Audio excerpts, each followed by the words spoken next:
So we are. This is Mahesh Kumar. So we can start again with the 64 number of slides. So tips when assessing the roles and responsibilities. So if we are in the basically uh, HR management sort of things, the project team sort of roles we are just talking about here, human resource, right? So we have some functions available. So who's going to report whom, and what are the responsibilities areas? What are the key performance indicators? What are the roles and responsibilities? So this is the things. You have some five number of resources available, 5 persons, and what are the activities. Just write down the what are the number of activities, what they're doing it, and who's responsible for what, and who's accountable for what, and how to consult sort of things, and how they're going to inform. So these are the four terms: responsible, accountable, consult, and inform. So these things have four things you need to be take care of all the persons of your resources same time, right? Okay. So steps when formatting the project team. So we have staffing available. So we have different resources available. So we have provide we need to provide them training, and we have to do for recognition and rewards and release criteria, how if they are going to leave the job, then what are the criteria. So the HR management, the HR policies need to be created for all the users, right? So different users have different trainings required, and what type of processes there. So different companies and different domains have different training requirement is all about.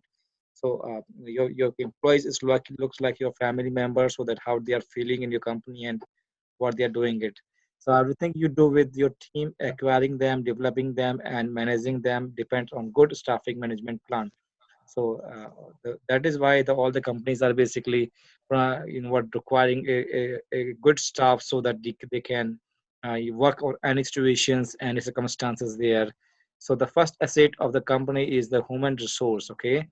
Sometimes what happened then, if in the interview questions of project management will be asked that if you have what lost the any assets. Okay. So what type of assets you will going to procure first? The human, that what and furniture, and you can some filing, data, information. Okay. So what is the best things you're gonna save in any in the circumstances when it's going to die? So so the staffing is one of the what the first things you need to be take care of the person, so that they do care sort of thing, so it will be really count same time of any project, right?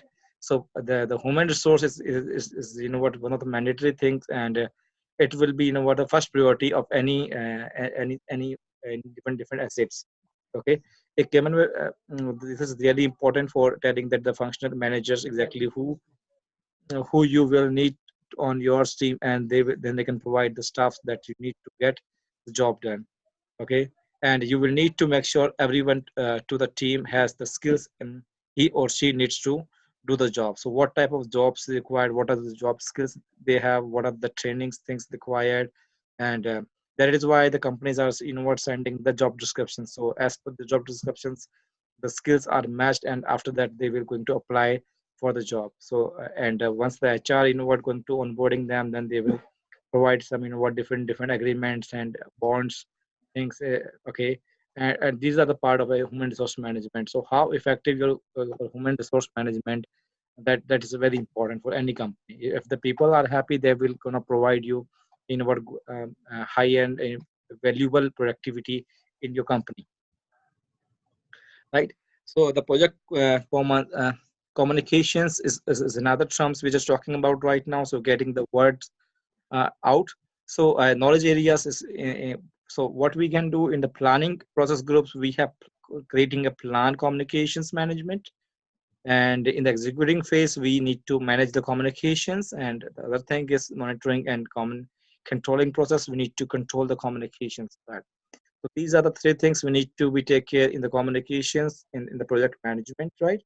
So first things we just going to tell you that when the plan communications management, the process of developing an appropriate approach and plan for the project communications based on stakeholders informations needs and requirements and available organization assets. Okay.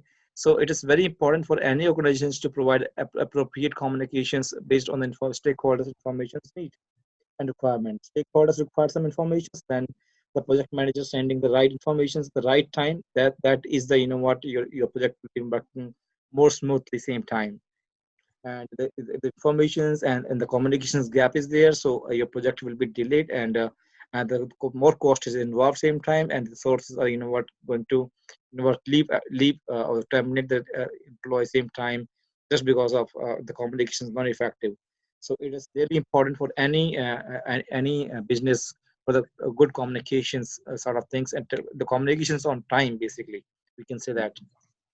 And the second thing is manage communications. So in the executing part, the process of creating, collecting, distributing, storing, retrieving, and ultimate disposition of the project information in accordance with the communications management plan. Okay. So suppose in the planning phase, you are creating a plan that how we can communicate with the stakeholders, how would you communicate with your teammates, and how would you communicate with your vendors, and how would you communicate with your suppliers. You create a plan of actions, right? And once we're going for the second phase of the executing and process group, so does this plan is going to executable or not executable, and whether we got the information same time, do we have the documentations of information same time, okay, and where we are going to storing the things, or how can we retrieve the informations or communications. This is really important for any organizations to think about it, okay. Then we are going to the third phase of the project management monitoring and controlling process. So the process of monitoring and controlling communications throughout to entire project life cycles to ensure the information needs of the project stakeholders are met. Why there's so many projects are failed just because of there is no proper communications with the stakeholders, because stakeholders have some expectations, they are set the vision and mission of the company, and if the project are not value for the money, okay, and it's going beyond the expectations, so uh, uh, what the communications with your management and communication with your project manager, it is going to be very same thing, okay. So the effective communication is a requirement first thing, and then how would you provide a communication. So there are different tools and techniques are available for the communications. So we have some in Jira, Confluence, what it is, the how the bugs are, what we have to count the particular one, the 8 hours job of the persons, and how the manager came to know that these resources are working, and what are the timing of the person, and what things what bugs he going to resolve the things, okay. The teams, the Sky for meetings, and the Cisco, what WebEx sort of things. This is the communication channel with the clients. These are some virtualized communication channel, okay. We are also right now, what, using the Zoom and meetings. That is the communications, what tools available right now. So there are two types of things available in the communication. So we can say that the physical communications, one-to-one in the meeting communications, and another one is the virtualized environment like Zoom, GoToMeeting, and Skype for meeting, and Teams are different tools, techniques are available for the communications. Okay. So we need to create some different minutes of notes in the meeting, and then we can information is available, then we can execute the plan as per the requirement. Okay. 90% of the project manager's job is the communications, right? So suppose you're project managers and you have different peers available, right? So your 90% of your work is to what you need to you need to communicate same time with your different peers. So you have to create a agenda for your teammates, right? How they are going to work, who's going to work on the different activities, okay. And you need to assign the task to them same time, and once the task is prepared, then you need to provide some activities, who's going to perform what. So subject matter expert same time you can use it, and this provide the communications to your teammates, so that they will, if they have got any sort of problem, so that they will just come to you each at any point of time, right? So this is the things are available, what the communications, we can say that. So communications management makes sure everybody gets the right message at the right time. This is the importance of any communication. So we can say that We have got the informations on the right time so that we can write message on the right time so that the cost is saved same time, and the resources alignment is saved same time. So number of things we can save just because of we have good communications things is in the right same time. Okay. So what happened in interactive communications and the push communications and the pull communications? These are some three things available between two or more parties performing a multidirectional exchange of informations. It is the most efficient way to ensure a common understanding by all participants on the specified topics and includes meeting, phone calls, instant messaging, video conferencing, etc. Interactive communications, it means we can say that one-to-one communications with the different parties, like video conferencing or instant messaging and phone calls. So there is no third party involved, the one-to-one meeting. So this is one of the interactive communications and easy to understand, easy to develop, elaborate the communications. This is one of the greatest communications we can say that. Okay. The second one is push communications. So sent to specific recipients who need to receive the informations. This ensures that the information is distributed, but does not ensure that it actually reached or was understood by the introduced audience. Push communication intends letters, memos, reports, emails, faxes, voicemails, and blogs, and press, release, etc. So the push communication means that whatever the information we are going to send to the different party. So the different party is not there or not available on the same time. So just like that, we have to going to send emails to another person. So once he checked the mails, then he came to know all the details. Okay.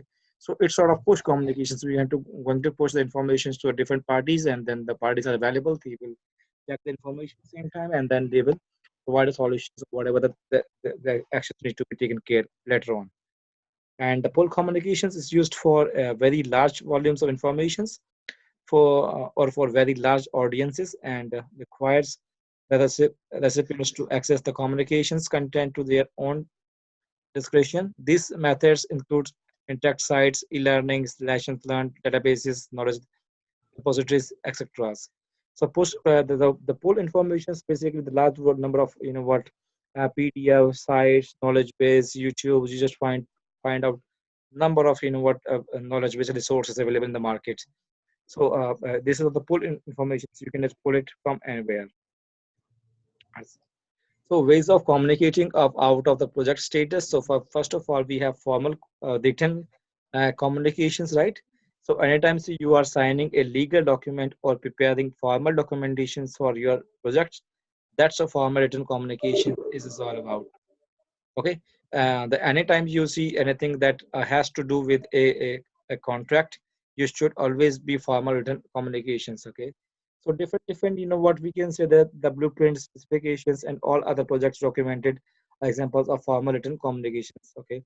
Suppose you sign a deed or you sign a agreement of two third parties, suppliers, the agreements of the some international provider, whatever, and the third parties supply what's supplying some of the materials to you. So you're just going to the agreement is signed, the bond is signed. So that is a formal written what communications. Okay. And the second one is informal written is basically if you drop someone a quick email or leave them a memo or a sticky note, that's informal written communications. So okay, so suppose the person is not available on the same time, so you just provide a sending an email to the person, or you just write provide a sticky note of the person so that they will once they will available, they will just check it out, and then this is the informal communications going on. So formal verbal is another thing. So if you ever have to give a presentations to update people on their uh, of your project, that's formal verbal communications. Okay. So if I'm going to provide you the presentation, so it's a formal verbal presentation is formal verbal communications is there. And the fourth one is informal verbal. So just calling somebody up to chat about your project is informal verbal communications. So you informal ways provide the informations to them. So more people, more connections. So we have different what channels. So we can when there's a two people, three people, and more number of people. So these are the some way of zero communications. So these are some formulas. So I think there is no requirement to learn it same times. And let's try. So this is these are some another formulas is there. So there is no need for it to learning things, but you need to understand what are the what different formulas is there into the particular in the slides. So we have to go for some another thing is project risk. So planning for the unknown, right? So have you ever about the risk management, Zara? Yes, I have. Yeah. So have you ever created any you know what uh, we can say that risk assessment? How do you calculate the risk if we talking about the operation sort of things or have some different sort of things? I have not like did like a risk management in operational sense, but I have like done that in financial, like the risk management for the investment and stuff. For that, like we depending upon what kind of investment and fund we were using, there were like different formulas and different like techniques. But I have not done like risk project management with operations. Okay, okay, no problem. So this is the right time to learn the risk management is is just one of the most important prospects Mm-hmm. of any if you're just talking about some cyber security, if you're just talking about some operation security, if you're just talking about the project management. So it is the mandatory things you need to be learned each and everything about the risk management. Okay, so the risk Mm-hmm. management is basically we have to plan. Okay, it is a phase of planning process, right?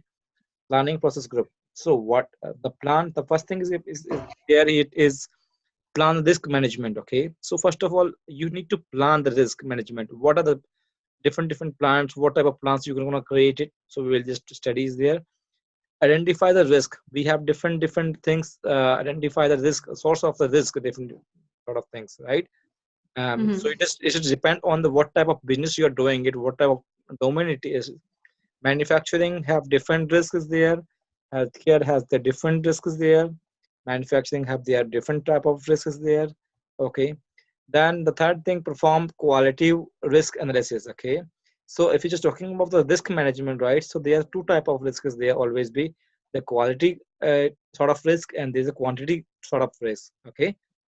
So we have to measure as what type of risk it is and how can we measure it. We will let you know in next few slides. Plan Mm-hmm. risk responses. So if we got the risk is there, so how can we plan the risk and how do you respond to the risk same time, right? So some of the risk we can mitigate the risk. Some of the risk companies are taking the risk, and sometimes we have to reduce the risk same time. Okay, so it's just like that your insurance policies, right? Insurance policies sort of risk sort of things. Okay, the life Mm-hmm. covering sort of things, and if you're just talking about the healthcare insurance sort of things, bike insurance, car insurance. So these are some types of the risk is all about, right? So companies have different projects have different sort of risks. They always be there. So as a project managers, you need to identify the different type of risk, and you have to categorize the risk in different types, and then you need to perform the what is it a quality risk is a quantity risk, and you how do you respond to the particular risk is also important part, right? And then we once we're going for the controlling monitoring and controlling phase of the project management, then we need to go the controls risk is over there. Okay, so the project risk management includes the process of conducting risk management planning, identifications, analysis, response, planning, and controlling risk on a project. The objective of the risk management are to increase the likelihood of the impact of the positive events and decrease the likelihood and impact of negative events in the project. Okay. So first of all, we need to planning the risk, and then we have to identify what are the risks there. Then we need to analyze the different ways of the risk, and then we have to respond the risk as the planning, and then we control the risk.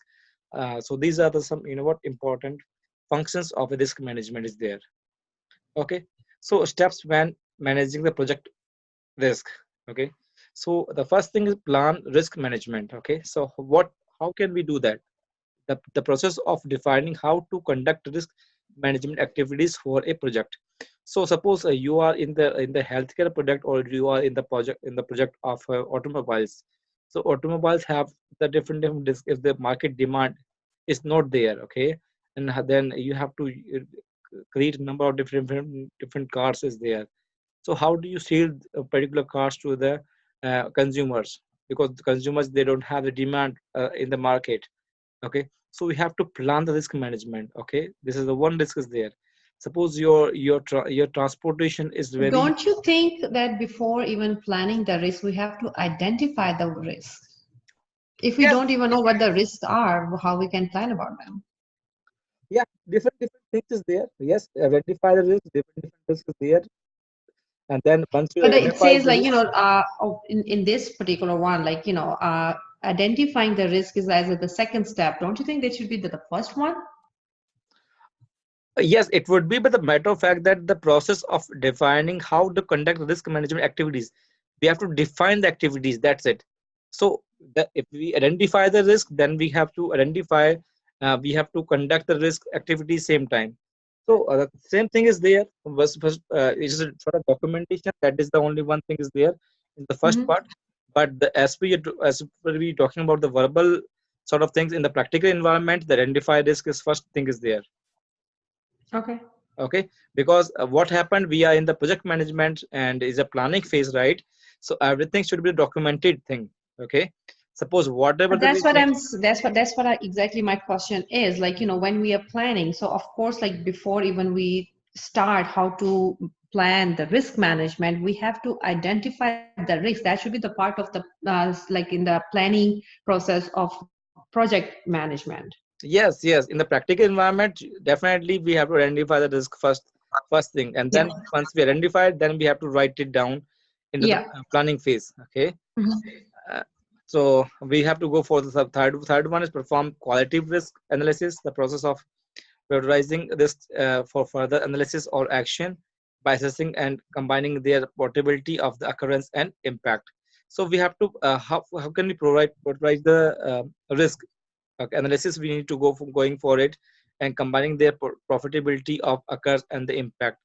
So the what are the quality is impacting? Okay, so so if you're manufacturing a automobiles or cars, okay, so is there any you have to think the brand names which is in the market is just if we have to um, quality is low of your product. Okay, so it is a risk because consumer not gonna uh, purchase this particular car same time, and then there is no use of this car, and we have to no profit same time, and there is no use of project to run further, and there is no value for money. So we have to as per the quality standards, we have to analyze the risk.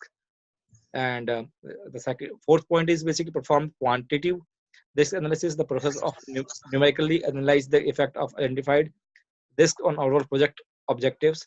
So the difference between the quality risk and the quantity risk is basically the quality risk is basically the quality sort of things that suppose the brand value of the company. Suppose Apple have their own brand, Microsoft their own brand, and Cisco has their own brand. Okay, so they have the brand value. Okay, this is the intellectual property. You cannot see that particular brand, right? But you can, what you going for the market, and you tell it that I required a Apple phone, so that it's a brand value in the market. That is the reason that a brand have also some price when the acquisitions company is going on. And we just and the second thing is the quantity risk analysis. So quantity risk is basically it's a numerical sort of things. You can if the light is suppose you are opening a new company and there is no electricity in the company, and you're just going to your number of people are not able to work for the 3 to 4 hours due to the electricity not available, and you are just going to purchase the inverter, or you have to going for purchase the UPS. Okay, and Mhm. how much hours are waste same time. So you can calculate the number of hours, and as per the calculated hours, you can how much prices you're going to provide the particular hours, and you can calculate the number, the figures same times. So it's numerical figures are available. So it's a quantitative risk analysis, we can say that. Okay, so which risk, so which risk are we can what, as a numerical things is a quantitative risk we can analysis, and which risk are we cannot see, and we cannot so these are the quality sort of risks there. Okay, so we will go for the plan risk responses, the process of developing options and actions to enhance opportunities and to reduce threats to project objectives. Okay, so how do you process the developing and the actions? Okay, so you know that what type of risk is there, so how do you respond? You need to create a response plan for the risk same time. And the control risk is the process of implementing risk response plans, tracking identified risks, monitoring residual risk, identifying new risks, and evaluating risk process effectiveness throughout the project. So how do you control the risk? So we have, what, uh, uh, identify the risk is the thing is there. Then we have to monitor the residual risk. Residual risk is basically what type of risk we can accept. The company is accepting those risks. Okay, identifying new risks and evaluating risk process effectiveness throughout the project. So it's an ongoing process until unless your project is not over. Okay, once you're closing your project, then the risk is this. Then the same time the risk is, what, every step is there same time. So in the operations, the risk is everywhere. Suppose the resources are, what, going to configure some different devices, different firmware, different operating systems installed. Sometimes he have to miss some the calculations. Sometimes we not calculate the risk, and the scope is this in the scope time. So these are the risks available all sort of time. So so there is no guarantees of any project. Even the simplest activity can run into unexpected problems. Anytime there is anything that might occur on any of your project and change of outcome to the project activity, we got risk. This can be an event like a fire, or it can be a condition like an important part being unavailable. Either way, it's something that may be not happen, but if it does, it will force you to change the way you and the team will work on the project. As a project managers need to be, what, in the circumstances all the time, that is then this has happened, then what is the next steps we're going to perform. Okay, that is why the every person need to be create a secondary plan A, plan B, a plan C is all the time, so that if the plan A doesn't work, go as per your expectations, so then you can plan the change the plan same time. Okay, a risk is any uncertain event or condition that might affect your project. Not all risks are negative. Okay, so what happened basically, so if you are in the IT sort of project, information technology project, and some of your devices not gonna works. Okay, and you don't have even secondary device available. So you know what, your all your resources of your all your teams are just, what, go wasting their production just because of the device not availability on time. Okay, so this is the risk, so you have to calculate the risk at every point of time. Okay, so anatomy of the risk is, once you are done with the plan risk management, there are four more risk management processes that you will have to, and your team come up with the list of risk of your project, analyze how they could affect your project, and plan uh, how your team will be respond if any of the risk materialize when you are executing the project. So first of all, identify the risk is basically the first thing you need to do when planning for risks is to gather the team together and come up with a list of every possible risk you can take off. Okay, then the RBS you can enter during the plan risk management will make you a lot of easier to do this.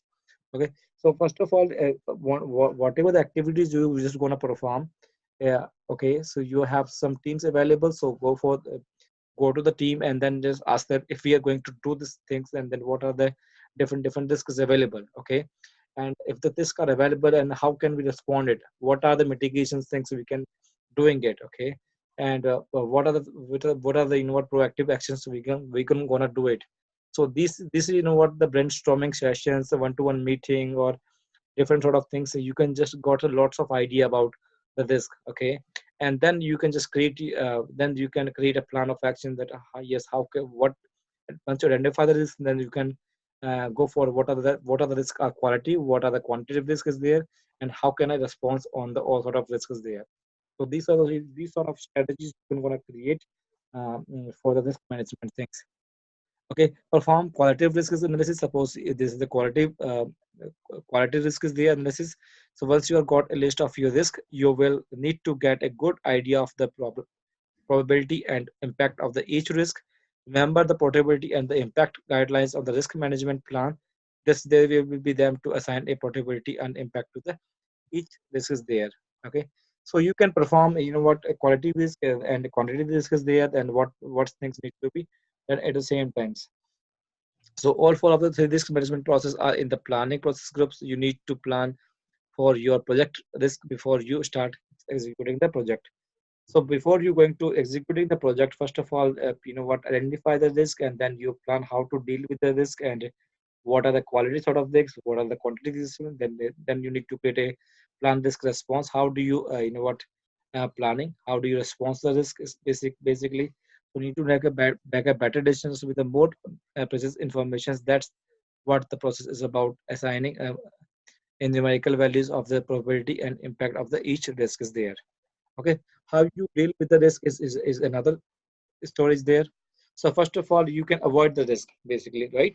So the best thing is that you can do with a risk is to avoid it. If you can prevent it from happening, it definitely won't hurt your project. Okay, so suppose you are in the IT project, and you check that we if we're going to purchase a small device of firewall sort of things, right?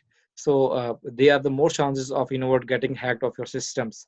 Okay, so the thing is how to avoid the risk basically. So you cannot start your business. This is avoiding sort of things. Okay, and suppose there are different examples, so you can avoid the risk. Suppose if you know what are going to your office same time with the different vehicles, so don't go office same times to avoid the risk of accident sort of things. Okay, so the easiest way to avoid the risk is to walk away from the if, but that you may not be an option of a project. Okay, so you don't do the some sort of things to avoid the risk same time. Okay, the second thing is you mitigate the risk. Okay, so if you can't avoid the risk, you can migrate it. This means taking some sort of action that will cause it to do a little damage to your project as possible. So suppose if you are in the into the picture, there's a person is in the rock, and is going to jump over it into the particular things. So there may be some possibilities that the person will be damaged. Okay, but there is no guarantee that he will be dead or not dead, and some sort of damage is going there. But this is the some precautionary actions he can do it.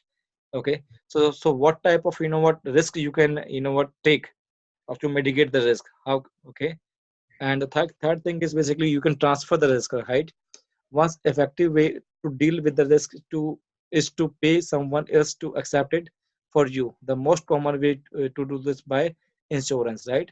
So you can take insurance, and this is the way to you can transfer your risk to different people same time. Okay, the fourth one is accept. Once when you can't avoid, mitigate, or transfer a risk, then you have to accept it. But even when you accept a risk, at least you have looked at the alternatives, and you know what it will happens in occurs. Okay, so there is no way to when you can avoid it, you can mitigate on the transfer of the risk, then you can accept it. But before you accept the risk, you have to go for some alternative solutions, like okay, do we have some second options available to doing the things. If you can't avoid the risk, then there is nothing you can do to reduce its impact, then attempting to it your only choice looks like falling into the best option. So these are the some what four things available. If you are going to avoid the risk, you can just mitigate the risk, okay, and you can transfer the risk, or you can accept the risk. So if you're just talking about some what risk deal sort of thing, so we have different pricing, different cost is involved same time. Okay, suppose you are in the project of IT information technology, and you're just going to purchase some of the firewalls devices, some of the networking devices, or some storage devices. So there's some possibilities that if you hacking is done. So if you not purchase the firewall same time, so your lots of every information will be hacked. Okay, and if you take the firewalls, then some sort of informations you will get same time. Or if the insurance, if your firewalls, and if you purchase, okay, and you can just transfer the same time. If the informations are lost, then you can claim for agreement of some different parties same time. You can take a insurance of your informations. Okay, and if things are not available, then you can accept the risks. It is, if it is hacked, then it is hacked same time. Okay, so these are some examples that how what are the how did you how would you deal with the risk, and what type of risk is all about, and the types of risk is there, and in different things, what different scenarios we can gonna use it. The the only output of the performed qualitative risk analysis is the updated risk register. Okay, so how do you came to know that the risk is coming before everything's again same sort of risk is there? So you can do basically risk register is there. So in the risk register, you can just write it down, identified risk, the potential response, what you have done it, what was the root cause you is providing, what are the categories of the risk, and what are the priorities of the risk, and is there any urgencies there of the risk. So you can just mention all sort of details, right? So landslide caused by loose gravel and dirt on the nearby mountain. Okay, so put the borders of the dig trench. Okay, and the geographical data review, a review for loose topsoil nearby, and the natural low and medium. So you can prioritize the risk, you can categorize the risk, you can then provide the urgency of the risk, and what are the root cause of the particular risk, and what are the potential responses you have done it, and identified risk. Okay, so different risk is involved in every company, and uh, uh, you need to updated the risk register all the time, and the risk registers you need to write down every risk of your company, or whatever things this you have faced it, and what are the responses you provide, and what was the root cause of the issues. And you can just provide the category. It was a natural disaster sort of things, it's a equipment sort of things, it's a human other sort of things. And you can prioritize the things like low, high, or medium sort of things, that if all the production is this what down same time, so it's a very high category same time. Okay, urgency is very high same time.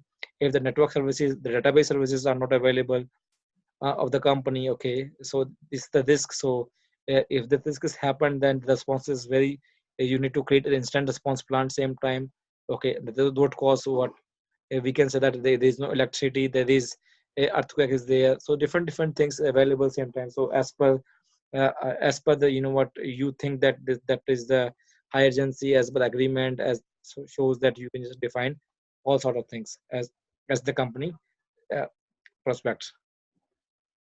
Updated this register based on your quantitative analysis results. Okay, so you can updated this register all the time, whether it is a high priorities, it's a low priority, or sort of risk is there. So you can just doing as per the company. What are the cost is there, what are the things sort of things. So you can do it. So who's the risk owners, you can just provide the risk owners sometimes. Yeah, who is checking the risk, and who's responsible for the risk. And during the plan risk response, the team agreed to buy insurance for this one. So different things, you can just gonna write it down for the risk response sort of things. You can't plan for every risk at the start of the project, right? So this is also important, that you sometimes the risk is not, you not even evaluate. You can you cannot think that there was risk, but once you are in the project, you will find out the different risks is there. Okay, so as to the project going on, you have different risks in front of you. So how do you manage the risk, how do you accept the risk, And if this register is there, you can prioritize sort of things, and you can manage the risk as per your capabilities sort of things. Some of the risk are required some cost sort of things, so you need to provide some sort of cost, and you have to purchase some what insurance sort of things sometimes. And this is all about the project management is going to work, so urgency, high priority, low priority, risk register, quality, quantity, and how do you deal with the risk? We can avoid the risk, transfer the risk, and accept the risk. Okay, so these are the what some quality things about the quality risk management things. So you can just try it. Okay, so mitigate which risk we can mitigate. Okay, which things we can avoid, which things we can accept it, which risk we can transfer it, which risk we can share it, which risk we can enhance. So these are the things you need to be what talking about in the project board of this different stakeholders. Suppose you are project manager of the company, and you and your team is find out number of risks in the project, right? So you just write it down into the paper, and then you can just go into your stakeholder in front of them, and you can just write it, suggest them these are the risks there. So do we have to avoid the risk, or do we have to mitigate the risk, or do we have to accept accept the risk? So most of the time, if the cost is high cost involved, so what the management will what going for what go for some mitigate the risk, or first thing is there, and then second thing that we can how can we transfer the risk, and how much cost of the transfer risk is basically. Okay, suppose you just want to take an insurance of of your assets. Okay, so how much cost it will involve same time. Okay, so these are the some terms and terms is conditions we need to we accept same time. So these things we can do it. Okay, I hope that you understand the risk management is all about. Yeah. Yeah. Okay. So the project procurement, we're just going to know how do you procure. Okay, so uh, getting some help. Okay, so procurement means it means that how can you getting the help from somebody else. Okay, so project management processes. So in the knowledge areas, in the planning process group, plan procurement management, right? So this is the documentation sort of things. You can just doing the things into this, and executing process groups conduct procurements. We need to conduct the procurement same time, right?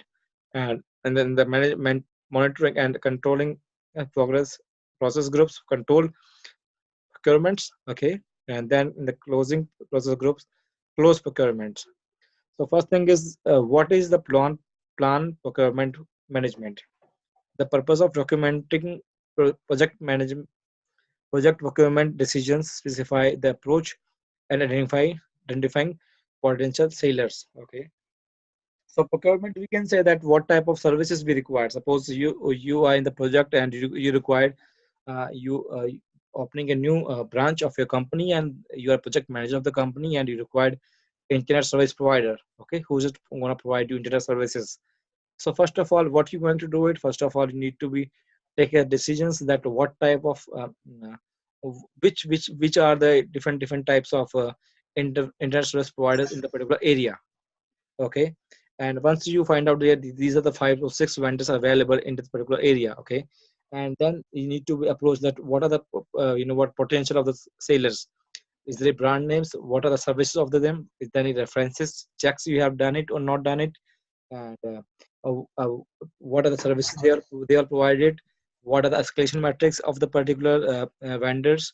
So you can just check each and everything before you're going to implement into the your organization. Okay, so plan what all the things, reference checks and different references. You want to check it. What are the escalation metrics? What are the different services providing with your area? All sort of things you need to be take care same time.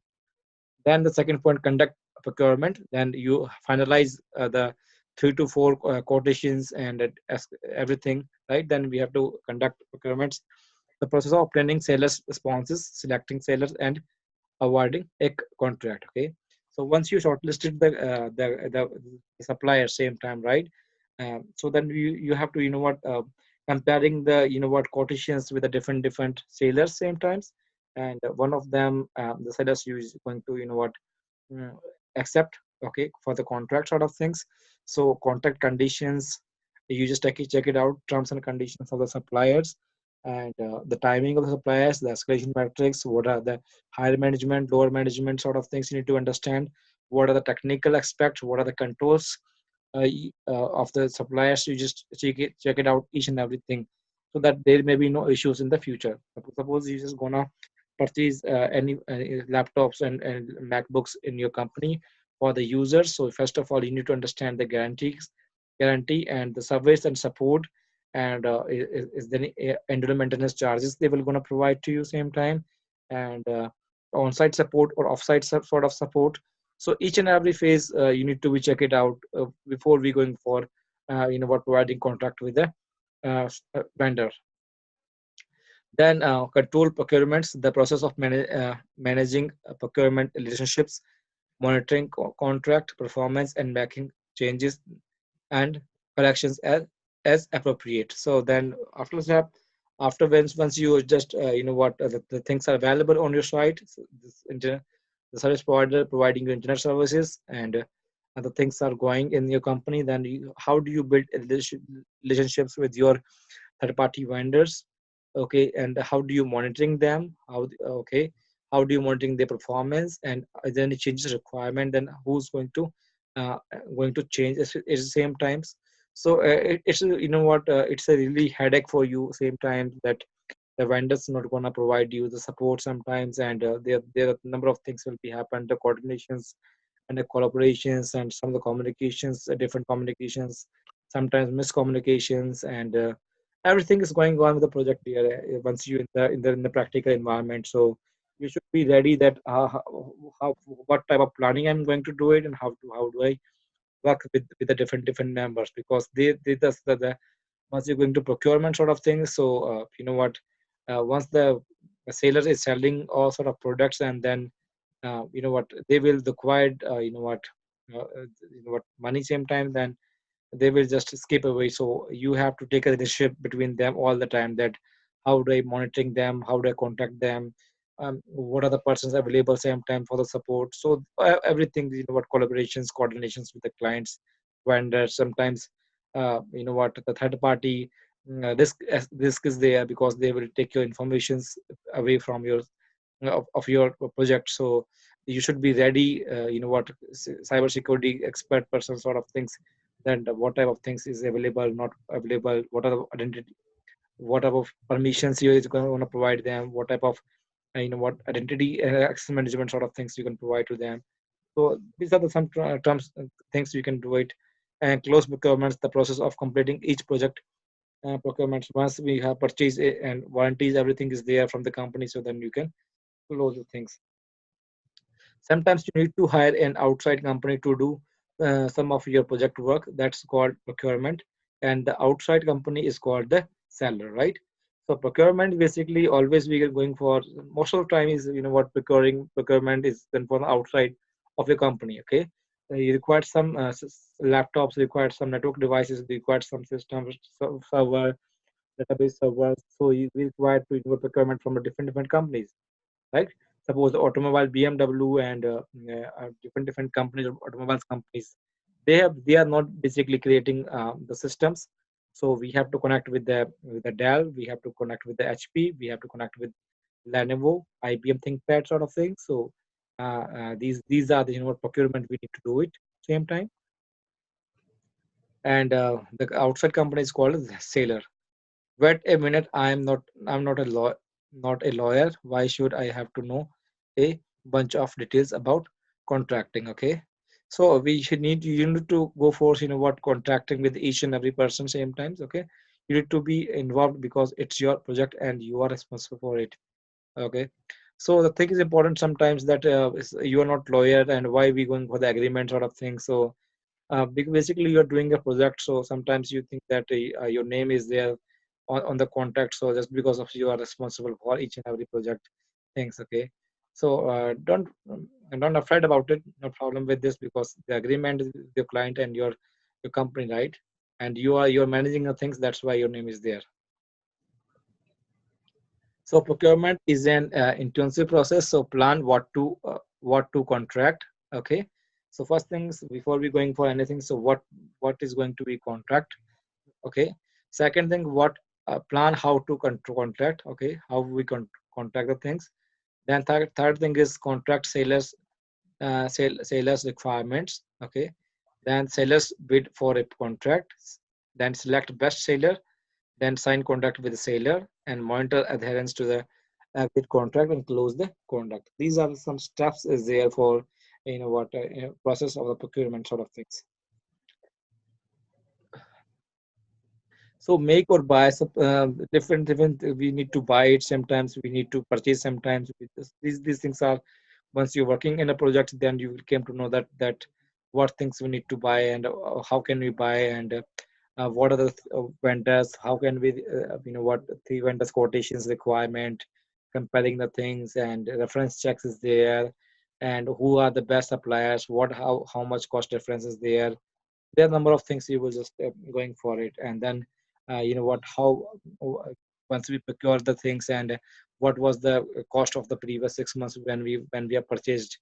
Okay, so you're comparing each and every time, comparing the cost, comparing the what quotations and contact with the different vendors, and contractual or the warranties, AMC maintenance charges, and annual licenses charges. So different things are there into the procurement sort of thing. So you will be more and more proactive approach requirement, and you need to, if you are uh, what learning from the experience, suppose you have done this sort of project in before some time ago, so you have good idea about it. If you are new of the project, then you have to learning what study each and everything. I can say that because the project management in the procurement process required what experience sort of things. Okay, if you have exposure, if you have experience, you can handle it in better way. But if you don't have the experience, exposure on sort of things, so it's what difficult to procurement the things, because the third party vendors are what providing some different things. They're talking some different things, and they're providing some different sort of things. So you should be very careful sometimes, because after sometimes the cost is involved.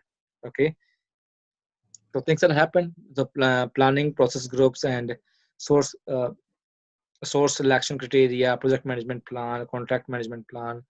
So these are the things, what things we will be going for so into this.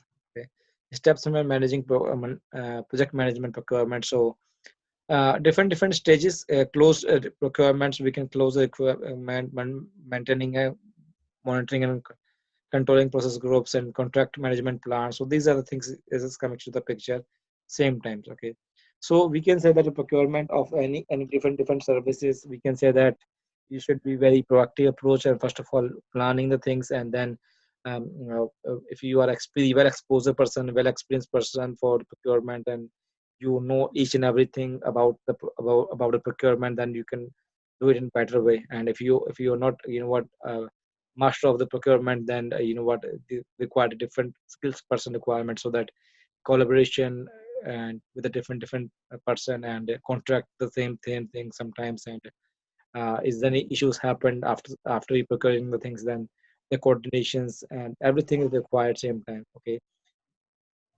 so this is the procurement things is there. The stakeholders management is there. So stakeholders management is managing exceptions. Okay, so identify stakeholders, right? The first thing is who's going to invest the money. Okay, who's going to provide decisions making sort of things. Identifying potential sellers is there. So we have to identify the things. The second phase, plant stakeholders management. So we need to do some what management sort of things, and executing process groups manage stakeholders engagement, and in the monitoring and controlling process control stakeholders engagement. So what is all about? We will study here. Plant procurement management, the process of documenting project procurement decisions, specifying the approach, and identify potential sellers. Okay. So the first thing is basically for the procurement management sort of things. So process documentations, policies, designs, identify potential sellers. We need to check it out. Conduct procurements. I think it's coming again. Close Yeah, procurement. it's like, Yeah, mhm. yeah. There is some issues there. Wait a second. Yes, I think it is there. Stakeholders. So dear, first of all, the stakeholders name. is there, the stakeholders group, what are the different groups of the stakeholders, and the current level of buy-in, okay, and incentives to buy in, so desired level of buy in. So we have to write down what are the, what stakeholders, how much shares of the company, and what the decisions that they're making it, and how much money they will want to take it, what are the percentage of your of the profit, all sort of things you need to be write down there. Buy means a stakeholders throw a support behind your project, he's bought into it, okay. So what type of category he is, because different stakeholders have different what expertise area basically. So they are what they will not, they will going to enforce the decisions making sort of things all the time, because they have the shares available. So what are the best things is there, so you need to understand that how much shares, how will buy in, how many current level of buy-in, and desired level to of buy-in, okay. So these are the things you need to be understand, okay. Okay, so the thing is important here, Tom D. These are the what the interest level, high level. So as per the stakeholder interest of the particular project, you need to be take care of it. And second thing, how much they will what high interest and low power should be kept in the loop of the project progress. If they are kept informed, or your project will get good buzz, okay. So most of the time, so you're working into the company where the CEO and the CTOs are there, and you need to back reporting to them. But once the in the public to private sort of companies, and then they have the number of what the owners are what stakeholders. So in the same times, you need to be what people with a high power and low interest need to be kept in the loop. You need to you need those people to be kept satisfied with the project even when they are other interested in it, okay. So you need to check it out, what are the interest of the person, of the stakeholders in the project. So as per the interest, you can go for it, okay. Suppose the high power and low interest, then you have to keep satisfy them all the time, okay. And the second thing, you shouldn't have the worry too much about the people with low interest and low power. They are required at least amount of attention here. So don't see zero, what you can provide information same time, okay. The people who are high power and high interest, and are the decision makers who have the biggest impact on the project success. So closely manage their expectations. Folks with the high interest and low power should be kept in the loop as the project progress. If they are kept informed, your project will be get good. But so you need to be at, what, check it out, what type of interest of the project, what are the power of the stakeholders, as per the power, as per the interest, you can, what, sending the emails or whatever the communications, you can go for it, okay.